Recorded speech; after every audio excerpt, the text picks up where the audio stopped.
What's up mga ka-technician? Nagbabalik ang DIY po ng technician. Sa mga hindi pa nagsusubscribe nyo guys, subscribe na kayo. Click ang notification bell button, click yung all, share nyo rin ang mga videos. So yun guys, ayan, at available na nga pala yung CB natin guys, itong Ultimate Custom Board kay Sir Albert Pangilinan. At ayan guys, kung nakita nyo kanina, nagpa-flashing siya, ngayon ay nagra-run ng LED siya.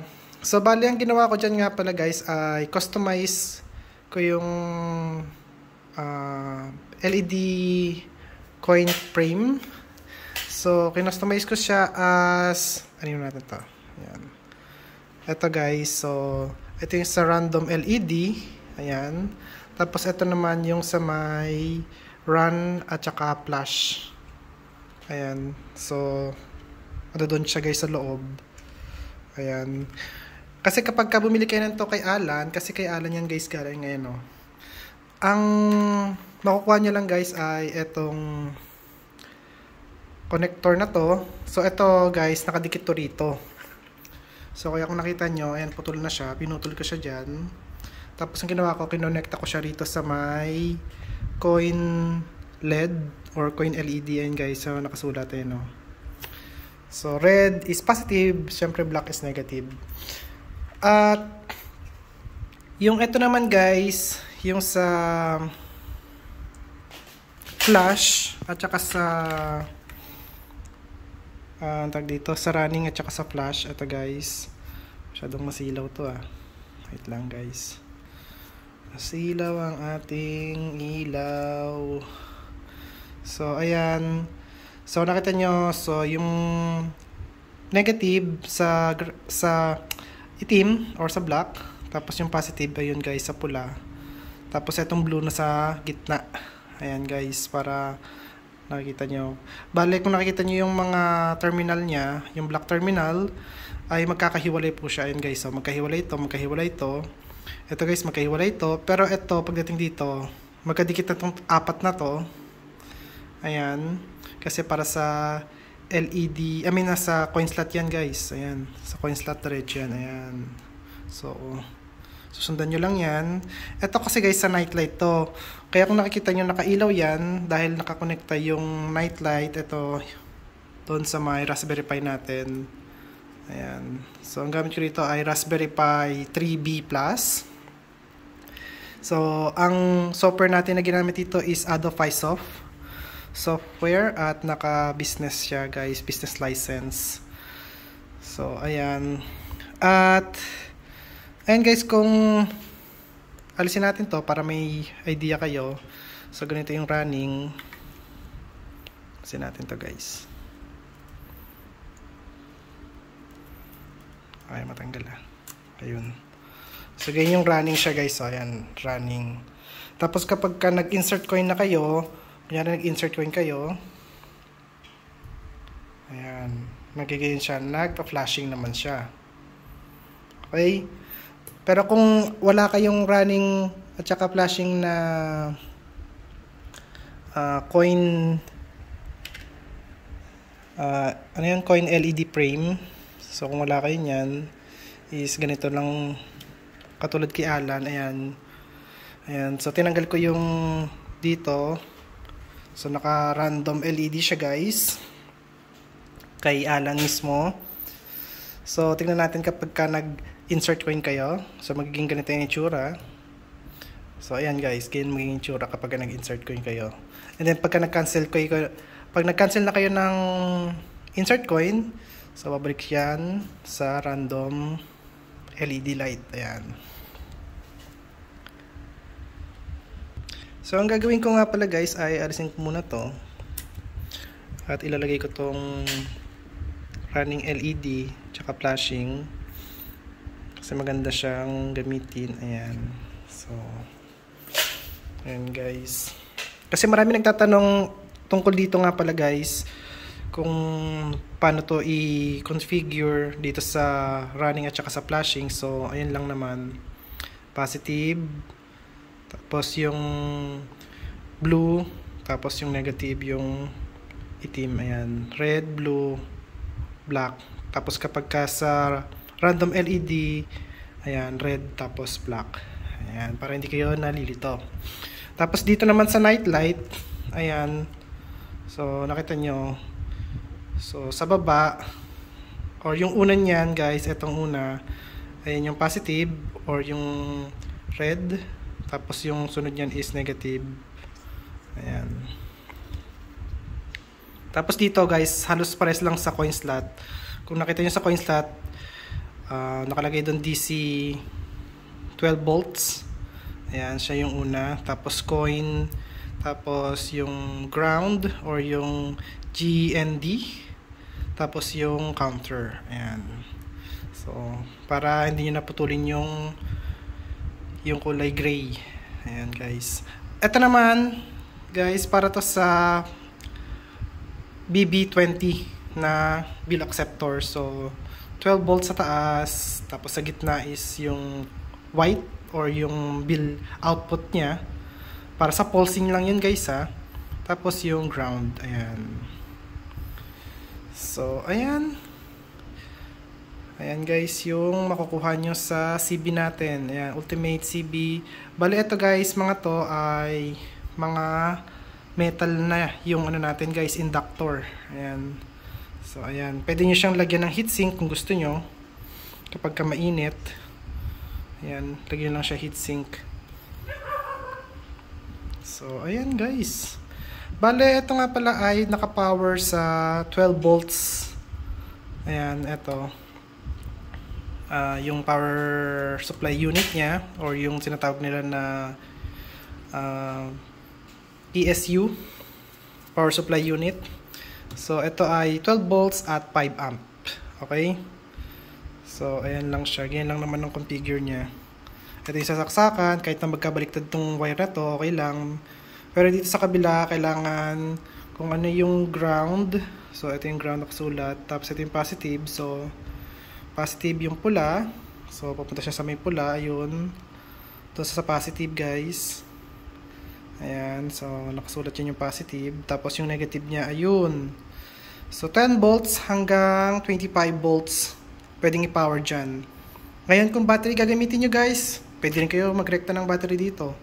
Kung naka-solar setup kayo na 12 volts, pwede nyo i-rekta rito yun, guys.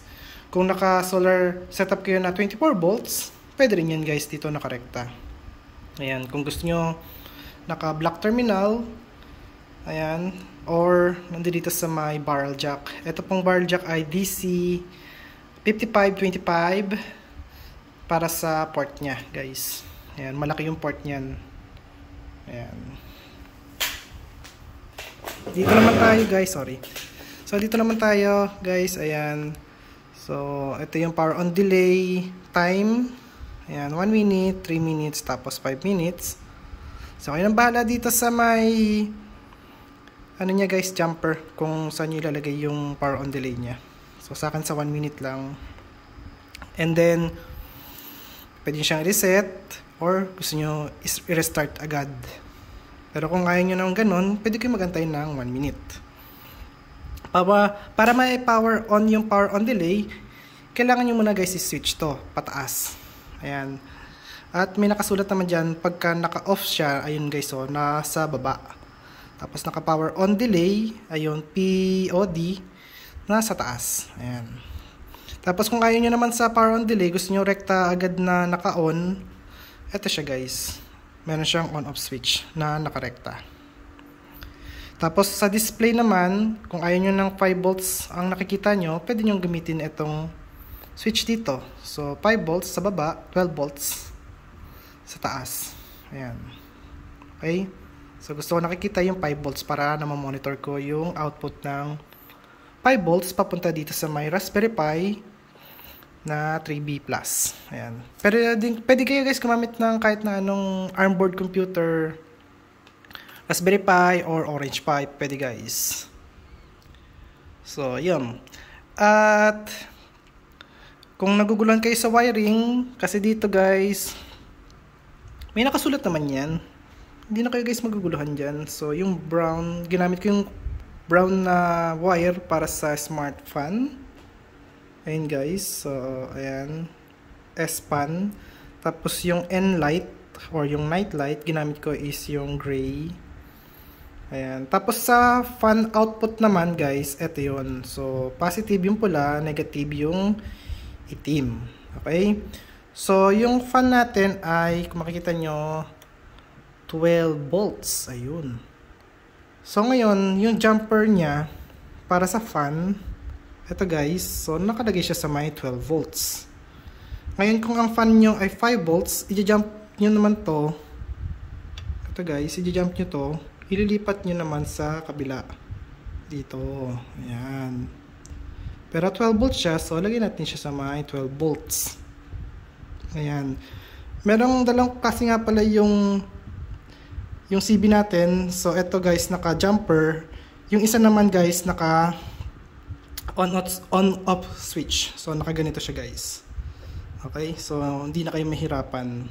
So, ibaba nyo lang or tataas nyo lang. Okay? Para sa 5 volts or 12 volts sa fan. Okay? Pero kung yung fan nyo guys, merong 2-point wire. Naka 2-point wire na agad siya. Dito nyo na lang siya ilagay. Huwag nyo na siya ilagay dito sa may black terminal. Okay? So, 2-point wire dito na siya guys, rekta. And guys, ginamit ko yung blue na wire para sa bill acceptor. Output niyan guys, papunta rito sa may GPIO pin natin. So, depende guys kasi kung ano yung nakakonfigure sa software. Kung ang software nyo ay AdoPiSoft tsaka LPB, pares lang yata sila ng ano guys, ng output pin. So, sa ibang software, hindi ko na alam, hindi ko na sure guys. So, sa relay, ang ginamit kong kulay is yung green. Tapos, dito naman sa may coin output. Ayan guys, sa coin output. Ginamit ko is white syempre kasi coin, yung dito sa coin, ano niya is white, diba? Sa coin slot. So, yung ground natin is black. As always guys, ground at saka negative is laging black. Tapos itong red natin is 5 volts. Ayan guys, 5 volts yung nakasulat dyan. Ayun, okay. So, rekta siya rito sa may GPIO pin natin. So, yung 5 volts, nakalagay siya sa number 4. Yung ground, nakalagay siya sa number 6. Yung coin, nakalagay siya sa number 3. Ito guys, yung white. Tapos yung relay, nakalagay siya sa number 5. Tapos yung bill, nakalagay siya sa number 7. Ayan. Yung night light natin guys, ito, nakalagay siya sa number 8. Ayan. Tapos itong smart fan, nakalagay siya guys sa may number 16. Ayan. Okay? Para di kayo nalilito. Tapos dito naman guys, kung di naman kayo, kung di kayo na ano kasi ako dito guys ito, na tag dito, nagulat ako. So kung di kayo gagamit nito guys, itong 5 volts tsaka sa ground, at kung gagamit kayo ng USB, ayan guys, papunta rito sa may ano niya guys, ito sa may micro USB. Pwede naman guys, dito na lang kayo magsaksak. Ayan, rekta nyo na lang papunta doon. Tapos hindi na kailangan maglagay dito ng 5 volts tsaka yung ground. Okay? So, ayan, meron tayong 5 volts out, meron tayong 5 volts light, tapos 5 volts na fan. Naka-on lang yan guys, walang switch yan. Sa 12 volts, ganun din. 12 volts out, 12 volts light, tapos 12 volts fan. Naka-on lang yan. Walang switch. Dito guys tayo sa my PoE. So, itong Compass EW73 ay 48 volts. So, kapag ka nasa green, ibig sabihin nasa 48 volts yan. Tapos kapag ka nasa orange, nasa 24 volts yan guys. Pwedeng baguhin yung orange, ito guys, yung orange to green, kasi ayun yung ilaw niyan guys, ayan o. Pwedeng baguhin yan, orange to green. Meron siyang switch dito sa likod, ito. So kung nakita nyo guys, yung switch ayan, ay, wait lang. So, yung switch ay nasa kaliwa. Ayan. Pagka kinanan nyo yan, etong ilaw, pupunta yan dito. Dito sa kabilang ilaw na to, guys. Okay? So, magiging ganyan siya. Magiging kulay green. So, ibig sabihin 48 volts na siya. So, ulitin ko guys yung orange is 24 volts. Tapos, yung green is 48 volts. Okay? So, ayan siya guys. May switch siya para sa 24 volts at 48 volts. So, kayong bahala dyan guys. Pero, careful lang kayo kasi pagka ang POE nyo or yung AP nyo, tulad nito is 24 volts tapos nakalagay siya sa 48 volts. Naisalpak nyo siya dyan. Matik yan guys yung AP. Masya-shorted.